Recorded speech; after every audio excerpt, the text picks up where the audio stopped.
Hello दोस्तों, स्वागत है आप सबका एक बार फिर से मेरे इस चैनल वेब कोडिंग में। सीएसएस प्लेलिस्ट वीडियो में हम लोगों ने सीएसएस ट्रांजिशन के बारे में सीखा था, जिसमें हम लोगों ने देखा था कि किस तरह से एक एचटीएमएल एलिमेंट को हम लोग एक जगह से दूसरी जगह पे बहुत स्मूथली ट्रांसफर कर सकते हैं।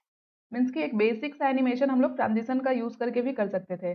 बट वही अगर हमें इस एलिमेंट में कुछ और एनिमेशन ऐड करना है, तो इसके लिए सीएसएस के अंदर एनिमेशन एक प्रॉपर्टी होती है। आज हम लोग सीएसएस एनिमेशन के बारे में सीखेंगे इस वीडियो में, जिसमें हम लोग सीखेंगे की फ्रेम्स क्या होता है, एनिमेशन किस तरह से ऐड किया जाता है एक एलिमेंट में, एंड एनिमेशन के अंदर कौन-कौन सी प्रॉपर्टीज होती है। जैसे एनिमेशन नेम होता है, एनिमेशन ड्यूरेशन होता है, एनिमेशन डिले होता है, एनिमेशन टाइमिंग फंक्शन होता है। इसके अलावा भी और बहुत सी प्रॉपर्टी है एनिमेशन के अंदर, तो वो सारी चीज़ें हम लोग डिटेल में देखेंगे। तो अभी हम लोग सबसे पहले अपना वीएस कोड ओपन कर लेते हैं और सारी चीज़ें प्रैक्टिकल के साथ हम लोग सीखेंगे। तो एंड तक बने रहना वीडियो में, ताकि आप लोग अच्छे से सब कुछ सीख पाओ। यहाँ पे मैंने अपना फ्रंट एंड डेवलपमेंट कोर्स का फोल्डर ओपन कर लिया है और यहाँ पे एक नया फोल्डर क्रिएट करेंगे हम लोग, और इसके अंदर क्या नाम देंगे, वीडियो। ये हमारा होने वाला है 33। तो अपने वीडियो 33 के फोल्डर में आते हैं। तो ओपन किया मैंने, राइट क्लिक करके ओपन विथ कोड पे क्लिक करेंगे। तो यहाँ पे वीएस कोड ओपन हो चुका है। अभी जल्दी से हम लोग एक index.html फाइल बना लेते हैं। तो वेलकम वाले पेज को क्लोज करूंगी मैं। यहाँ पे शिफ्ट के साथ क्या करना है, हमें वन प्रेस करना है और एंटर करना है। यहाँ पे टाइटल ऐड कर लेते हैं जल्दी से। तो टाइटल क्या होगा, सी एस एस एनिमेशन, और इसे भी यहाँ से क्लोज कर देते हैं। कोड को थोड़ा सा जूम कर लेंगे और सी एस एस ऐड करने के लिए यहाँ पे स्टाइल टैग भी लगा लेती हूँ मैं एक टैग के अंदर। और अब आते हैं बॉडी टैग के अंदर। एंड सेम जैसे हमने ट्रांजिशन के अंदर कंटेनर बनाया था और उसके अंदर एक बॉक्स बनाया था, यहाँ पे भी सेम चीज कर लेते हैं। तो कंटेनर बना लिया मैंने, इसके अंदर एक बॉक्स बना लिया और बॉक्स के अंदर टेक्स्ट ऐड कर देते हैं बॉक्स। और यहाँ प्रीव्यू पे क्लिक करके इसका प्रीव्यू भी ओपन कर लेते हैं। और अभी हम अपने कंटेनर और बॉक्स को डिस्प्ले करने के लिए आते हैं सीएसएस के अंदर और सेलेक्ट करते हैं सबसे पहले कंटेनर। एंड इसमें देते हैं सबसे पहले बैकग्राउंड। तो यहाँ पे मैं बिल्कुल लाइट सा बैकग्राउंड ऐड करूंगी। तो अभी कंटेनर दिख रहा है, अब इसमें हाइट और विड्थ ऐड कर देते हैं। तो विड्थ देते हैं यहाँ पे 500 पिक्सल और हाइट भी दे देते हैं 500 पिक्सल। अब हमें बॉक्स को भी स्टाइल कर लेना है जल्दी से। तो बॉक्स के अंदर भी विड्थ दे देते हैं 100 पिक्सल, हाइट भी दे देते हैं 100 पिक्सल। और अभी ये नहीं दिख रहा है क्योंकि इसमें बैकग्राउंड नहीं है, तो बैकग्राउंड यहाँ पे दे देते हैं येलो। तो अब सारी चीज़ें यहाँ पे दिख रही है, कंटेनर दिख रहा है, हमारा बॉक्स दिख रहा है। तो इतना हो चुका है। अभी हम लोग आते हैं एनिमेशन पे। तो जैसा कि मैंने आपको बताया, एनिमेशन सीएसएस में एनिमेशन को समझने के लिए सबसे पहले हम लोग समझेंगे की फ्रेम्स क्या होता है। तो सबसे पहली चीज़, की फ्रेम बहुत इंपॉर्टेंट रोल प्ले करता है सीएसएस एनिमेशन के अंदर, क्योंकि की फ्रेम का यूज़ करके हम लोग ये डिसाइड कर सकते हैं कि सीएसएस कौन सी सीएसएस प्रॉपर्टी चेंज होने वाली है और कितने कितने टाइम पे चेंज होने वाली है। मीन्स कि किसी सर्टेन टाइम पे कौन सी स्टाइलिंग, कौन सी प्रॉपर्टी चेंज होने वाली है, ये की फ्रेम के अंदर हम लोग ऐड करते हैं। इसे हम लोग देखते हैं यहाँ पे ताकि हमें और अच्छे से क्लियर हो। सीएसएस के अंदर और की फ्रेम को ऐड करने का जो सिंटेक्स होता है वो होता है की फ्रेम। यहाँ ऐड करेंगे इस तरह से, ठीक है। और कर्ली ब्रेसेस ऐड करके यहाँ पे मैं कुछ इस तरह से ऐड कर रही हूँ, फ्रॉम मीन्स कि कहाँ से कहाँ तक हमें चेंज करना है और कौन सी प्रॉपर्टी को चेंज करना है, वो इसके अंदर हम लोग ऐड करेंगे। बट अभी हमारा ये की फ्रेम यहाँ पे वर्क नहीं करेगा। ये तभी वर्क करता है जब हम लोग यहाँ पे एनिमेशन ऐड करते हैं। तो एनिमेशन हमें लगाना है कौन से एलिमेंट में, हमें लगाना है इस बॉक्स में। तो आते हैं यहाँ पे बॉक्स के अंदर। एंड एनिमेशन के अंदर एक प्रॉपर्टी होती है एनिमेशन नेम।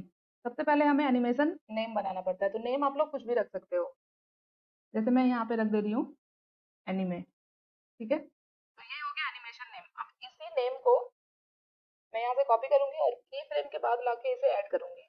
ये होता है आइडेंटिफायर। इससे क्या होता है, इससे इस की फ्रेम को पता चलता है कि ये जो हम लोग स्टाइल यहाँ पे चेंज कर रहे हैं एक पॉइंट से दूसरे पॉइंट पे तक, वो कौन से एलिमेंट का है, वो इस एलिमेंट का एनिमेशन है। मीन्स कि ये एक आइडेंटिफायर का काम करता है यहाँ पे की फ्रेम के लिए।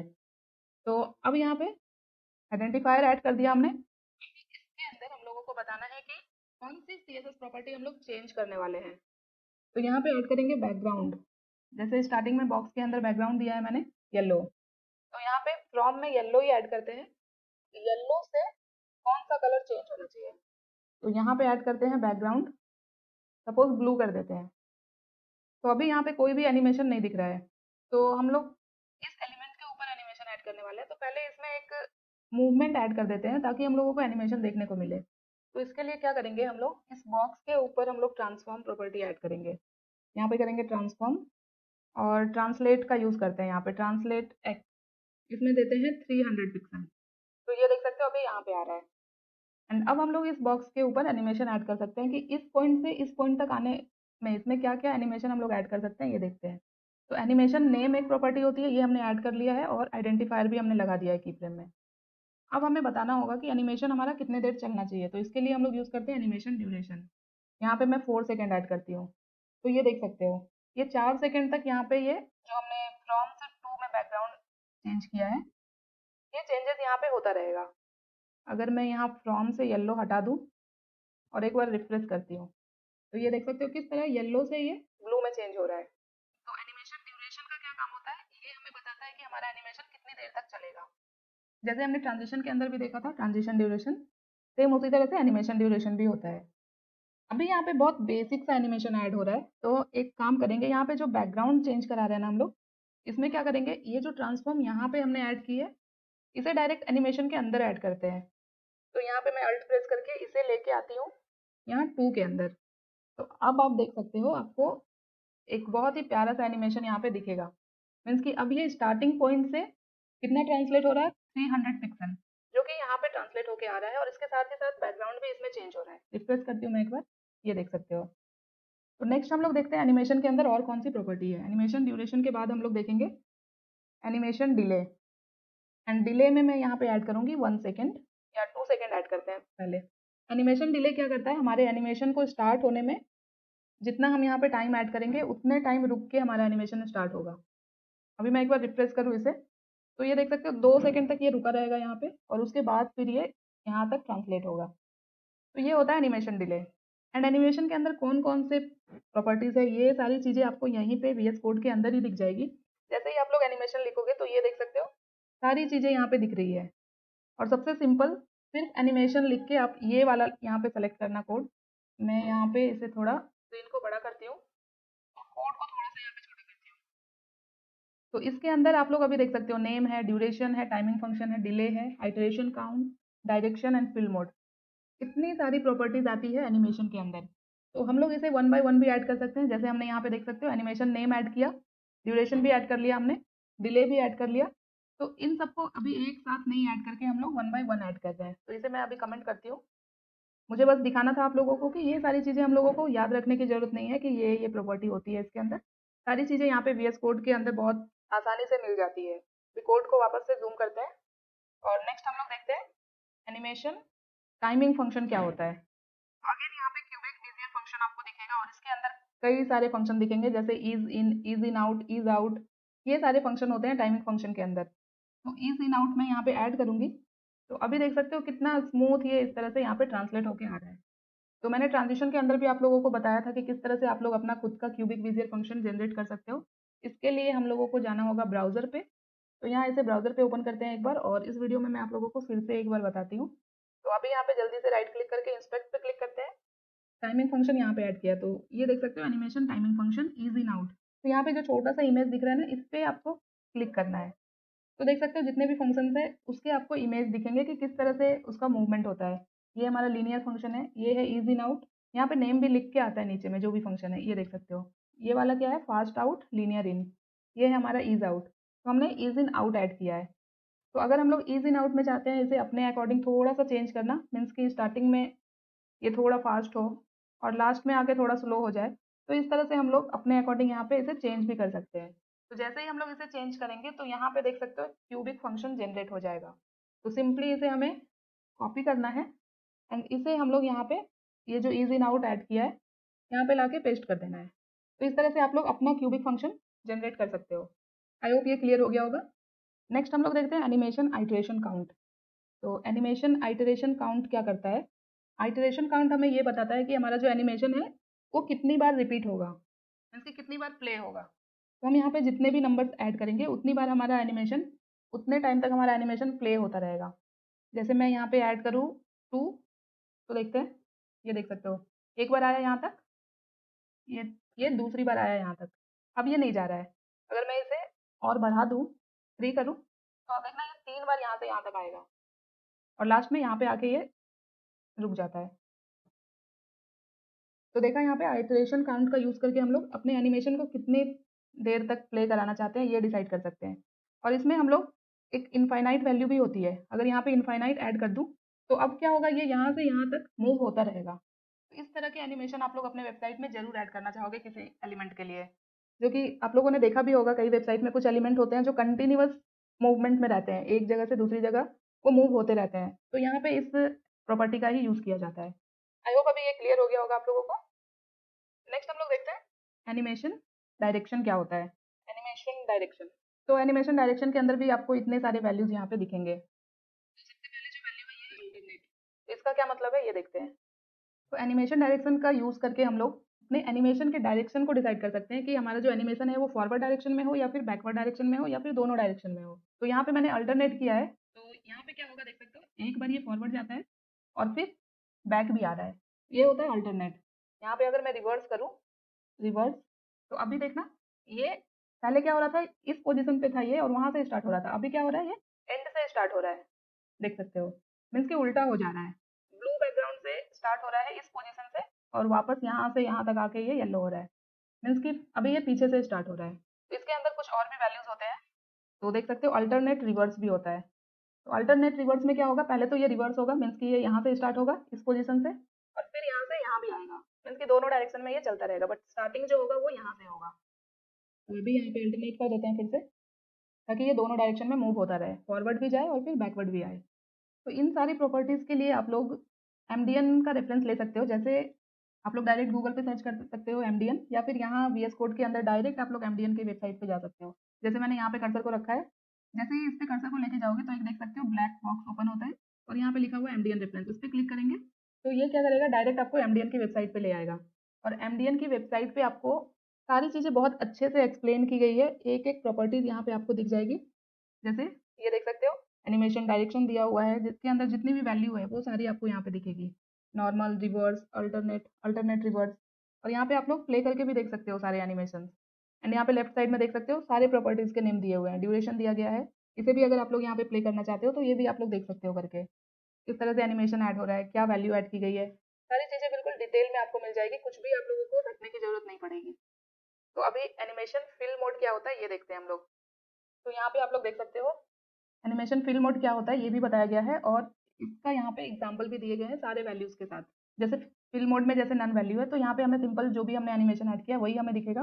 देन हमारा आता है एनिमेशन फिल मोड के अंदर वैल्यू आती है फॉरवर्ड। इसमें क्या होगा, हमारा जो एलिमेंट है वो फॉरवर्ड मूव होगा और उसी जगह पे जाके वो रुक जाएगा, मीन्स कि वो बैक नहीं आएगा वापस। तो इसे हम लोग अपने वीएस कोड पे देखते हैं।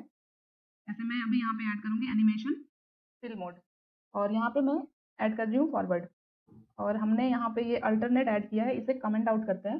एंड हमें एनिमेशन आइटरेशन काउंट जो हमने इनफाइनाइट किया है इसे भी हमें यहाँ पे कमेंट आउट करना होगा, तभी हमें ये एनिमेशन फिल मोड प्रॉपर्टी देखने को मिलेगी। तो ये देख सकते हो फॉरवर्ड आया और यहीं पे आके ये रुक गया है, अब इसके आगे ये नहीं जा रहा है, मीन्स कि अब ये बैक नहीं आ रहा है। वही अगर मैं यहाँ पे बैकवर्ड करूँ तब देखते हैं क्या होता है, बैकवर्ड, अभी देखते हैं ये फॉरवर्ड तो जा रहा है एंड वापस से अपने पोजीशन पे आके रुक जा रहा है। तो ये होता है फिल मोड। अभी इन सारे प्रॉपर्टीज़ को मैं वापस से ऐड कर दे रही हूँ ताकि हमारा एनिमेशन चलता रहे। तो अब हमने एनिमेशन के अंदर इतने सारे प्रॉपर्टीज़ देख लिए हैं, तो यहाँ पे सारे प्रॉपर्टीज़ को हमें अलग-अलग ऐड करना पड़ रहा था। तो हम लोगों ने सॉर्ट एंड प्रॉपर्टी के बारे में सुना है। तो एनिमेशन के अंदर भी सॉर्ट एंड प्रॉपर्टी होती है जो कि होता है एनिमेशन। सिर्फ एनिमेशन हमें लिखना है और इसके अंदर ही सारी चीज़ें हम लोग ऐड करेंगे। जैसे हमने यहाँ पे ये ऐड किया था ना, सेम उसी तरह से। तो इसके अंदर सबसे पहले क्या था, नेम। तो हमने एनिमेशन नेम क्या दिया है, एनिमे। तो हमें ऐड कर देना है नेम जो हमने बनाया है। देन हमें ऐड करना है ड्यूरेशन और 4 सेकंड, मीन्स कि सारे प्रॉपर्टी को हम लोग एक ही लाइन में ऐड करने वाले हैं। यहाँ पे ड्यूरेशन ऐड किया, टाइमिंग फंक्शन यहाँ पे जैसे मैं ऐड कर देती हूँ इज, डिले ऐड करना है 1 सेकंड। देन हमारा आता है आइटरेशन काउंट। तो हम चाहते हैं कि हमारा जो एनिमेशन है वो चलता ही रहे, तो इनफाइनाइट ऐड करेंगे और एनिमेशन डायरेक्शन दे देते हैं अल्टरनेट, ताकि ये दोनों डायरेक्शन में मूव हो, फॉरवर्ड और बैकवर्ड। देन आता है हमारा फिल मोड, फिल मोड में दे देते हैं फॉरवर्ड। तो ये होती है शॉर्ट हैंड प्रॉपर्टी। सिर्फ एक लाइन में हम लोग इन सारे प्रॉपर्टी को ऐड कर सकते हैं। अभी मैं इन सबको यहाँ पे कमेंट आउट कर दूँ तो भी हमारा सेम एनिमेशन यहाँ पे चलता रहेगा। इस लाइन को अभी यहाँ से हटा देते हैं। तो अब अगर आप लोगों को इस तरह से प्रॉपर्टी दिखती है तो अभी आप लोगों को सारी चीज़ें पता होगी कि इसके अंदर सारी वैल्यू क्या है, क्योंकि हमने वन बाय वन सारी प्रॉपर्टी को देखा है। तो ये तो हो गया एनिमेशन प्रॉपर्टी। अब यहाँ पे की फ्रेम के अंदर भी हम लोग कुछ चीज़ें देखेंगे। जैसे अभी हमने देखा कि एक पॉइंट से दूसरे पॉइंट तक बट की फ्रेम के अंदर हम लोग सर्टेन पॉइंट भी डिफाइन कर सकते हैं, मीन्स कि परसेंटेज में भी हम लोग यहाँ पे ऐड कर सकते हैं कि 0% पे कितना चेंज हो रहा है, 25% पे कितना हुआ, 50% पे कितना हुआ। इस तरह से हम लोग ब्रेक पॉइंट्स बना सकते हैं की फ्रेम के अंदर। तो इसे समझने के लिए हम लोग क्या करेंगे, जैसे कि मैंने आपको पहले भी बताया कि हम लोग मल्टीपल एनिमेशन ऐड कर सकते हैं किसी एक ही एलिमेंट पे, या फिर हम लोग सेम एनिमेशन को मल्टीपल एलिमेंट में भी ऐड कर सकते हैं। तो अभी इसी एलिमेंट में एक और एनिमेशन ऐड करना है हमें, तो उसे हम लोग कुछ इस तरह से ऐड कर सकते हैं। तो हमें अगेन की फ्रेम का ही ऐड करना होगा, एंड यहाँ पे अभी हम लोग एक दूसरा एनिमेशन बनाएंगे और इसका नाम दे देते हैं एनिमेट 2। एंड इसके अंदर अब हम लोग देखते हैं कि किस तरह से अलग अलग ब्रेक पॉइंट पे हम लोग एनिमेशन ऐड कर सकते हैं। जैसे इसमें बताएंगे 0% पे कौन सी प्रॉपर्टी चेंज होगी, 25% पे कौन सी प्रॉपर्टी चेंज करनी है, 50%, एंड देन यहाँ पे ऐड करेंगे हम लोग 100%। तो ये 4 ब्रेक पॉइंट बनाया मैंने यहाँ पे। आप लोग अपने अकॉर्डिंग और ज़्यादा भी बना सकते हो। तो अब यहाँ पे क्या करेंगे, इस एनिमेशन को हमें ऐड करना होगा इस बॉक्स के अंदर। तो इसे ऐड करने के लिए यहाँ पे सॉर्ट एंड प्रॉपर्टी के ही अंदर जो हमारा लास्ट वैल्यू है इसके बाद ऐड करेंगे कॉमा, एंड जो हमने सेकेंड एनिमेशन बनाया है उसके लिए यहाँ पे सारे एनिमेशन प्रॉपर्टी ऐड करेंगे। तो जैसे यहाँ पे मैं अभी कुछ ऐड कर रही हूँ सेम जैसे फर्स्ट में ऐड किया गया है, इज इन आउट कर देते हैं, यहाँ पे डिले दे देते हैं 1 सेकेंड, आइटरेशन काउंट कर देते हैं यहाँ पे इनफाइनाइट ही कर देते हैं, या फिर 5 सेकेंड देते हैं। ठीक है, इतना ही रखते हैं सेकेंड एनिमेशन में। एंड अब यहाँ पे हम लोग ऐड करते हैं कौन सी प्रॉपर्टी हमें चेंज करनी है इस एनिमेशन के अंदर। तो जैसे कि हमने फर्स्ट एनिमेशन में क्या किया था, हमने ट्रांसलेट किया था इस बॉक्स को। अभी अगर इसके अंदर मैं रोटेट लगा दूं, ट्रांसफॉर्म रोटेट 20 डिग्री में ऐड करते हैं यहाँ पे। इसी लाइन को मैं यहाँ पे डुप्लीकेट करूंगी और इन सारे परसेंटेज के बीच में हम लोग एक एक यहाँ पे इस तरह से लेके आते हैं अल्ट प्रेस करके, ये इसके अंदर एक और यहाँ पे लाते हैं 100% के अंदर। डिग्री को चेंज करते हैं बस। फर्स्ट हमने 0% पे 20 डिग्री रोटेट कराया, 25% पे मैं चाहती हूँ 45 डिग्री रोटेट हो, सॉरी डिग्री नहीं ऐड करना था। 55% पे इसे 90 डिग्री रोटेट कराते हैं और 100% पे सपोज यहाँ पे 180 डिग्री रोटेट कराते हैं। ठीक है, तो अभी हमारा एनिमेशन हमें यहाँ पे नहीं दिख रहा है। तो कभी कभी क्या होता है कि कुछ कुछ जो एनिमेशन प्रॉपर्टी होती है वो किसी पर्टिकुलर प्रॉपर्टी के साथ हमें सही से नहीं दिखती है। जैसे कि हमने फिल मोड देखने के लिए एनिमेशन डायरेक्शन और आइटरेशन को ऑफ किया था, तो यहाँ पे ये जो हमने फिल मोड और डायरेक्शन ऐड किया है, इस दो प्रॉपर्टी को यहाँ से हटाती हूँ पहले वाले एनिमेशन से भी, और यहाँ पे जो आइटरेशन काउंट मैंने इनफाइनाइट किया था इसमें मैं कर देती हूँ 3, मीन्स कि 3 बार हमारा एनिमेशन प्ले होना चाहिए। एंड जो हमने सेकेंड एनिमेशन बनाया है इसमें भी आइटरेशन काउंट दे देते हैं 3। तो अब देख सकते हो हमारा एनिमेशन प्ले हो रहा है। फर्स्ट में जो हमने एनिमेशन डाला है जिसमें हमारा सिर्फ बैकग्राउंड चेंज हो रहा है और ट्रांसलेट हो रहा था, और सेकेंड एनिमेशन में हमने 0 से 100% के बीच में क्या किया है, रोटेट कराया है अलग अलग एंगल पे, अलग अलग ब्रेक पॉइंट पे। तो ये देख सकते हो हमारा दोनों एनिमेशन अभी यहाँ पे वर्क कर रहा है इस एलिमेंट के ऊपर 1 सेकेंड के डिले के बाद। तो इस तरह से आप लोग मल्टीपल एनिमेशन ऐड कर सकते हो किसी एक ही एलिमेंट में और बहुत अच्छे अच्छे एनिमेशन डिजाइन कर सकते हो। एंड यहाँ पे आप लोग जितने चाहे उतने CSS प्रॉपर्टी को लगा सकते हो, जैसे आप लोग चाहते हो रोटेट होने के साथ इसका बैकग्राउंड भी चेंज हो जाए। तो जैसे मैं यहाँ पे अभी बैकग्राउंड कर दूँ रेड, तो जैसे ये 20 डिग्री पे मूव होगा तो जहाँ पे आपको रेड दिखे वहाँ समझ जाना कि 20 डिग्री रोटेट हो रहा है वहाँ पे। तो जितने प्रॉपर्टी आप लोग यहाँ पे चाहे चेंज कर सकते हो, जो भी CSS प्रॉपर्टी यहाँ पे ऐड करोगे उसके अकॉर्डिंग एनिमेशन के अंदर वो प्रॉपर्टी आपको दिख जाएगी। जैसे यहाँ पे मैं कर दूँ पिंक, तो 25 डिग्री पे जैसे ही 45 डिग्री रोटेट होगा तो यहाँ पे बैकग्राउंड भी आपको चेंज होता हुआ दिखेगा। अगर मैं इसके एंगल्स को थोड़ा और चेंज करूँ, 120 कर दूँ यहाँ पे 120 डिग्री, और यहाँ पे कर दूँ 200, तो अभी देखते हैं किस तरह से ये रोटेट हो रहा है। तो इस तरह से आप लोग किसी भी एलिमेंट पे एनिमेशन ऐड कर सकते हो और अपनी वेबसाइट में ऐड कर सकते हो। तो आई होप कि आप लोगों को CSS एनिमेशन क्लियर हो गया होगा, किस तरह से अलग अलग ब्रेक पॉइंट पे हम लोग एनिमेशन लगा सकते हैं। ये सारी चीज़ें हम लोगों ने इस वीडियो में देखी। आई होप आपके लिए वीडियो हेल्पफुल रही होगी। एंड वीडियो अच्छी लगी हो तो इसे लाइक कर देना, जितना हो सके इसे और लोगों तक शेयर करो ताकि और लोगों को हेल्प मिले। अगर आप लोग पहली बार मेरे चैनल पे आए हो और अभी तक चैनल को सब्सक्राइब नहीं किया तो प्लीज चैनल को सब्सक्राइब कर लेना। और तो मिलते हैं नेक्स्ट वीडियो में कुछ और अच्छे प्रोजेक्ट के साथ और अच्छे टॉपिक के साथ। तब तक के लिए thank you so much guys for watching this video. Bye bye.